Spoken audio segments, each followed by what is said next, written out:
Okay, so when you get to the store, you're gonna look on your sheet and you're gonna find the site that you're at. Right now, we're at site number 304, Steele, Alabama. And if I go across the line, I see that I need a 4-foot blue and I need a razor kit. All you need to do is open your Alabama box, find the 4-footer, which is blue. You can see right here, it's blue. So I know for my center checkout, I need this, and I need a razor.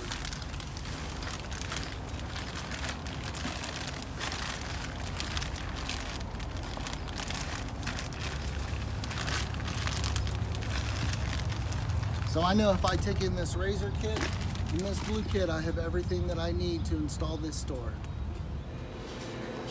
Okay, so when you enter the store, you're gonna take this sheet, you're gonna find the manager, let them know you're here with Lighting for Impact, and point out to them what you're here to do. It's very easy, as you can see from the front register, it's very easy to identify what needs lit up. You have the left lit up and the right lit up, and you have this section right here that's not lit up. So you know that's the area that you're gonna be working on. Okay, so you're gonna identify what your setup is. Right here we have a 4-foot layout, so I'm going to put the power on the left side. I'm going to put a 46-inch LED. I can locate that here simply by finding the one that has double-sided sticky tape. As you can see right here, we have double-sided sticky tape. So this will go on the counter right here in order to shine down on the merchandise. And there's clips. Can you look up under here? There's a little ledge right here, and you're just going to put it right in that ledge and try and get your clips to hold it in place. So however you can fasten it right above this, obviously as close to the front as possible so that you can shine down on the merchandise. Then I'm going to put my power strip right here. So I'm going to try and tap into here somehow, however you can get power to go through into this cabinet here, and then put your power strip right here. Let's take the double-sided sticky tape off. Normally, if you can slide in behind the counter, behind these racks, you can do that. Obviously, in this case, the racks are flush, so I can't get behind there, so I'm going to go straight to the edge. As in the diagram, I'm putting the power strip on the left side, and I'm simply going to depress like so. And you also have a couple of wood screws.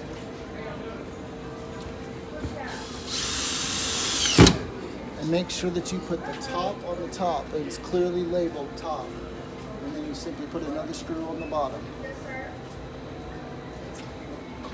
That's good. Okay, so I only have one LED that has double-sided sticky tape. Obviously that means this one is going to shine down on this rack here. My power strip is on the left side, so obviously I need my cord on the left side. I'm simply going to go up underneath the cabinet and simply leave yourself enough room for a fastener and simply press it up in there. That's good. It goes up underneath that LED that's under the counter and simply holds it in place. And then you just screw it up into the bottom of the counter. 46. Your shower is ready. Please proceed to shower 5.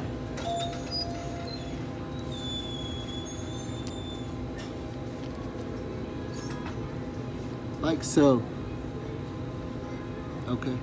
I suggest getting a small box or a container to keep all of your parts in. You can see I have all my little plastic pieces and stuff in the top, and then I keep my electrical in the pots in the bottom just so that they're not all over. You can quickly identify what you need next. This is what I'm looking for next, and that's my little clips.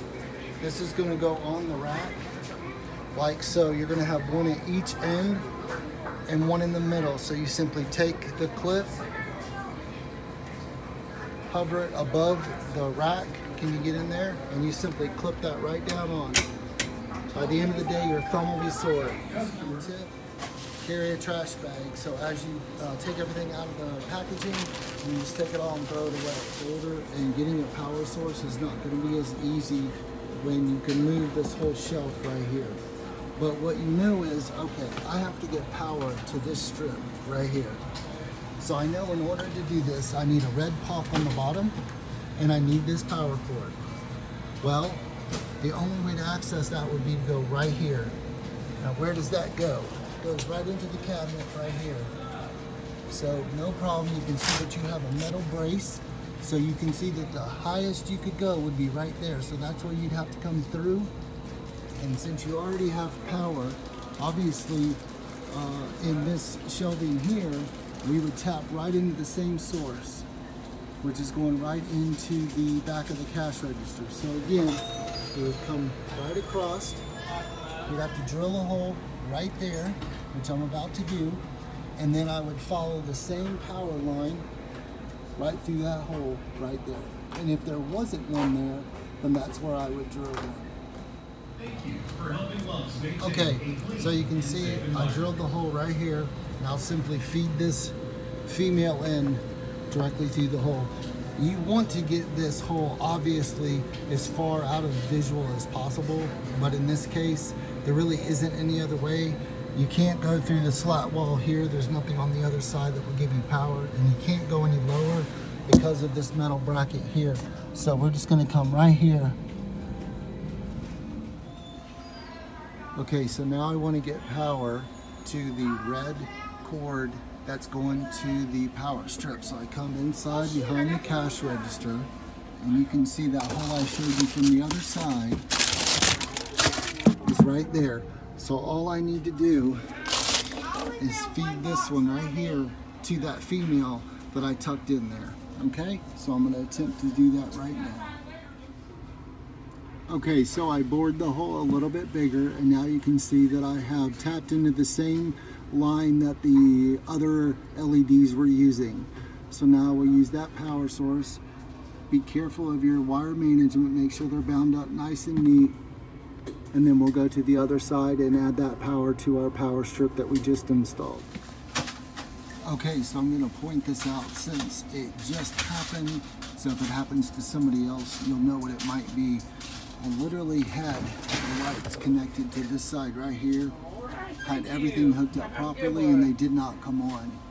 I took my cell phone charger and tested this side, and in fact, none of these three work.